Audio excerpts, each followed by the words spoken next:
I am so happy that you're able to join us for this extended interview. Make sure to visit theoffbeatlife.com. Again, that's theoffbeatlife.com to get more killer resources. Hey everyone, thank you so much for joining us for this extended interview with Ricky, where he's going to share how to get sponsors through your blog. Hey Ricky. Hello, hello. Hey, Debbie. Great to talk to you again. Thank you so much. This is such an exciting topic for me because this is probably one of the biggest things that a lot of wannabe bloggers are interested in is how do they monetize their blog, and especially if you're into social media is through sponsorship. So what is the first thing that they should do when they want to work with sponsors? Yeah, so first thing to do is actually create a successful blog. And I use a 3-step strategy for that. It's called making, marketing, and monetizing. So firstly is you make your blog, you market your blog, and monetize your blog. So making is your branding, marketing is building up your readership and your audience and your network, and monetizing is generating income. So in terms of branding, you got to figure out your mission, vision, and values. You got to figure out who your avatar or your ideal client or your ideal reader is. You got to figure out obviously your domain name, and then you got to figure out your logo, what are your primary colors, etc. And then you got to figure out how to build up your audience. So the key ways to build up your audience are they include things like email marketing, sending out a regular email newsletter. Of course, we live in a day and age of social media, so you got to build up your Facebook following in terms of your friends, in terms of your fan page, but also in terms of your Facebook group. Build up your Twitter following, your Instagram following, things like LinkedIn, get more connections there, Google Plus, Snapchat, Pinterest, right? There are a whole bunch of different platforms. I would say at least focus on 3 major ones. It might get overwhelming to try and do all of those platforms I just mentioned. Focus on 3, and in particular focus on your dominant one. Like for me, it's Facebook's my dominant one, and then my my 2 other sub dominated ones are Twitter and Instagram, and then LinkedIn, Snapchat, and all those. I have profiles there, but I'm not as active. Then, of course, video marketing, build up your YouTube channel. You might want to consider doing a podcast like Debbie's doing or I do. And then doing things like getting into the media, with your blog, whatever you focus on, try to get some media or press interviews. That's a way to market your blog. Going networking, speaking, running events, SEO, search engine optimization, those are all marketing strategies. And then the final piece is the monetizing, which is creating, selling your own products and services. It's doing things like sponsorships and advertising, and then finally it's doing affiliate marketing or joint ventures, and basically having links, and then you'll get a commission there.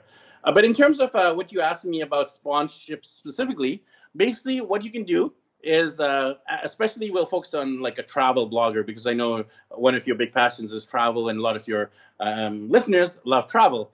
So in terms of getting travel sponsorships, it is basically doing those things I mentioned, having a strong brand, having a targeted audience, having a big network, and then reaching out to tourism boards, travel companies, and asking them to work together. Basically, you'll send them a pitch letter, and basically a pitch letter is like you find out who the PR person is in the tourism board or in the travel company, and you say, "Dear Kate, Dear Kate, my name is Ricky Shetty. I'm from Vancouver, BC, Canada. I have a website called daddyblogger.com. I travel with my wife and 3 kids, and we're coming to San Francisco for a week. We'd love to work together with San Francisco Tourism to, promote San Francisco as a perfect family destination. Would you like to work together?" That is my pitch, Debbie. That's it. It's a short pitch. Talks a little bit about me. I might mention my numbers, like, okay, these many website visitors, this many social media, these many YouTube views, etc. But really, it's that simple because a lot of people are busy. They don't want to read long, extended emails. They don't necessarily need your media kit or your pitch deck. It's a short email with why you're writing to them. And I just ask the open-ended question, would you like to work together? And then if they respond or when they respond, then we can kind of fine-tune it. So I would ask for like accommodation. I would ask for, either transportation there, like a flight there, or localized transportation. They might give me a rental car. They might give me vouchers for the train or the bus or the cable car system. And finally, I'll ask for some attractions, like to local tourism places like museums or kid-friendly attractions. And of course, food, because we like writing about food. So they'll give me restaurant vouchers or food credit, etc. And I've done this, by the way, in San Francisco. I've done this in different parts of Canada, the US. done it in South Central America. I've done this in, parts of Asia. I'm here in the Philippines right now, and I've done it here in the Philippines. We got a great cruise from Manila to Corridor Island, which is a World War II heritage site, and we got the whole tour covered. They covered our ferry there. They covered our tour there. Not only were we sitting on a tour with like 30 people, when we got to the island, it was so funny. There was a private vehicle waiting for us. All the other tourists got off the boat, and then they all jumped in this big bus with like 30 to 40 people. And then there was a guy holding a sign saying, "Daddy Blogger Ricky Shetty." And then we had a private car take us around the island to do a tour. And at the end, we didn't have to pay anything. We gave a tip just to bless the driver, the guide, but we didn't have to pay anything up front. So I know I could talk about the subjects all day long because I do workshops on it. I have online courses on it. So feel free to ask me any follow-up questions, Debbie, but that's more or less the formula I use. Yeah, you spoke about obviously building your brand and then focusing on specific social medias. How do you actually grow an audience in those social media platforms? Do you have any tips and tricks on how to do it? Because that's one of the biggest questions I'm sure you get asked, and I get asked as well, is how do you grow your following? You grow your following by following the golden rule of social media. And, a lot of us have learned the golden rule in kindergarten. But in social media terms, it's like if you want to get more people to like, comment, and share your stuff, what do? You first do it onto others. So if I want Debbie to like, comment, and share my stuff, I'm going to go to Debbie's profile. I'm going to like a lot of her posts, not like in the stalker sense of the word, but in terms of like I'm supporting her, I'm championing what she's doing, I'm commenting about specifically what her post is about, and I'm sharing it with my network, right? And Debbie will be like, "Look at this Ricky guy. He's adding so much value. He's engaging with my posts. I better find out what he's up to," right? And then Debbie will go to my profile and she'll be like, "Oh, Ricky's doing all this stuff. I'm going to like and comment and share his stuff as well." And if you do that with like, a few people, like 5 people, 10 people, 15 people, 20 people, it's going to have a snowball ripple effect. And that's exactly my strategy.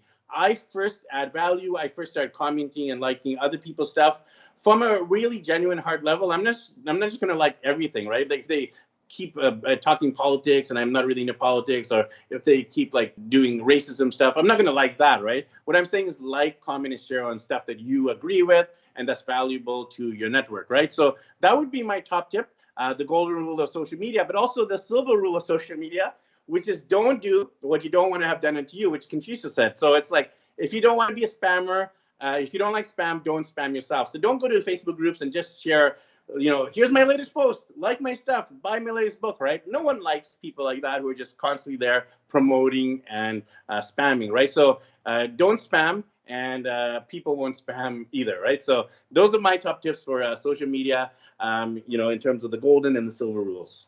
So now once you have some following, because you don't need a whole ton of them to actually have an engaged following, how do you leverage your audience?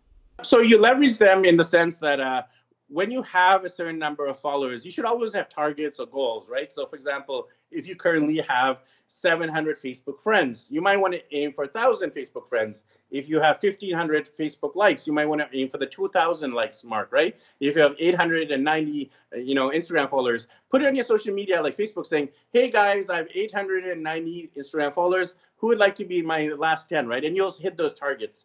So once you have those targets, those round numbers are good targets to shoot for. When you reach out to tourism boards, you actually mention those numbers there, right? So you'll say, for example, in my case, I have a blog readership of like 10,000 views a month. I have a social media network of 100,000 combined. I have a YouTube channel with 5 million plus views. Right now, this is in 2018 that I have those big numbers. But back in 2012, when I first started my blog, my numbers were way smaller. I had maybe my blog was hitting maybe 100 views a month, right? And then my social media was probably a few thousand, right? And my YouTube channel was like a few thousand as well. So I built it up over the first 5 years. But even when I first started, I was still reaching local tourism boards. So that's another tip I would give to your audience. Is start local. If you're living in Los Angeles, start writing about California-based tourism destinations, right? Maybe you want to write about Disneyland, Universal Studios, San Diego, Anaheim, Sacramento, San Francisco, etc., right? So work with the localized regional tourism boards, and then once you get those under your belt, you actually leverage those tourism boards too. You can say, I work with San Francisco tourism, I work with LA tourism, I work with San Diego tourism. You can reach New York tourism, and also the leverage power of getting tourism boards to work with you and leveraging them, but also other sponsors. So say you start working with some companies, they give you products to review. You can leverage them too by adding logos on your website, saying media outlets featured in, or sponsors worked with, or tourism boards partnered with, right? And then putting the logos there. A lot of people think that need to have large amounts of numbers in social media and in their blog traffic, but you can start from the beginning and just experiment and keep doing it, because you're going to keep getting better and better. And then once you hit the numbers that sponsors really want, then you know how to negotiate and go to the next level with it. Now, Ricky, how do you connect with tourism boards once you are starting to pitch? Almost every city, state, and country is going to have a tourism board. So we've used some examples already. Like we use San Francisco as a city. You can use California as a state, and you can use the U.S. like Tourism America, right, as the kind of national branch. So it depends how you're traveling, right? If you're just going to a city, you would reach that local Chicago tourism board. I would say first figure out what your plan will be. If you're doing a state or a province tour, then contact that appropriate person. And you don't just say, dear tourism board. You find out the actual person, the media contact, the blogger relations contact, the PR contact. And you can find that usually on the tourism board website. They'll actually have their emails or person to contact. Or some things, what I've done is kind of creative, is like I'll go to the Facebook page and I'll say, who should I connect with, or who should I email regarding, sponsored travel to New York City? And then the Tourism New York will say, oh, here's Frank at newyorktourism.com, right? I'm just making that up. Don't email that email, right? So you email Frank at newyorktourism.com, and then Frank's like, he gets a personalized email from you. It's not just going to some info at tourismnewyork.com, right? So find out the personal contact. And like I gave you an example of my pitch letter, don't ask a lot. Just say, this is who I am, and would you like to work together? And then if they say yes, that's when you can negotiate exactly how that's going to look like. A lot of tourism boards, you got to remember, they actually have a budget for media. They've allocated a budget for media, which includes traditional media such as TV, radio, print, newspaper, magazines, travel journals, etc. But they've also allocated a budget for new media, things like bloggers, podcasters, YouTubers. Like Debbie, for example, yourself.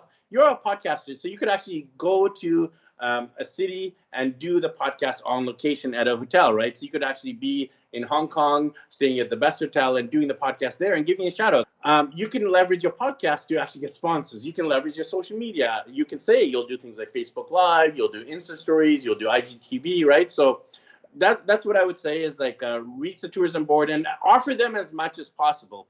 Don't just say you'll write one blog post, but say you'll deliver above and beyond. You'll not just write one blog post. You'll do 5 tweets. You'll do 5 Instagram posts. You'll do 5 Facebook posts. You'll do 1 Facebook Live. You'll do 1 Instagram story. And maybe even a YouTube video tour of the hotel or the city or the tourism attraction. So offer as much as possible, and in return ask. So you offer a lot and ask for little, and the balance will be so weighed for them to say yes. So my take on that, Ricky, is that's great to do in the beginning, but you don't want to do that once you start getting bigger, because remember too, you also have to know your value, and what you're putting out there is worth a lot. So if you just keep giving them so much and you're getting a little bit, you're going to be overworked, and then it's not going to be worth it in the end. So that's definitely, I believe it's true in the beginning, but once you're starting to get a lot of sponsorships, you can start asking for money as well, because I do have sponsorships for the podcast. And if you know how to negotiate, you can get paid a lot. Do a little bit, but do it in a really great way, and the content is definitely worth it for your sponsors that it will be worth a lot more money than if you just give a whole bunch and the content is just mediocre. So, but those are really great tips for people who are starting out, because in the beginning, you really have to put a lot of sponsorships and brands into your roster so that when you're trying to negotiate and sell later on, you have a lot of experience already and they know that you have a lot of value. Thank you so much, Ricky. These are such great tips for us to be able to do this. So if our listeners want to know more about you, where can they find you? Yeah, you can check out my website called daddyblogger.com. You'll actually see both the paid sponsors. So I have a lot of sponsored posts where companies pay me, and you'll see that they're sponsored by ABC company. Plus, you'll see all the tourism boards I work with. You'll see the media outlets I've been featured on, and you'll see the companies that have sponsored our travels around the world, right? So we've been to 81 countries on 6 continents, and we're continuing to get sponsors no matter which region of the world we're in. So if we can do it, so can you. So make sure you check out daddyblogger.com to see how we do it. I look forward to seeing how you do it too. Thank you, Ricky. Thank you, Debbie. I hope you enjoyed this extended interview with Ricky. Make sure to visit theoffbeatlife.com. Again, that's theoffbeatlife.com to get the full interview with Ricky, where he shares how to be a family travel blogger. Hey Offbeat family, I really appreciate you listening to this episode. I would love to hear more from you and what you think of the podcast. Suggestions on guests, topics we can discuss, or maybe you just want to be friends. Why don't we chat some more on Facebook at The OB Life, or send me a message at hello@theoffbeatlife.com. I can't wait to hear from you.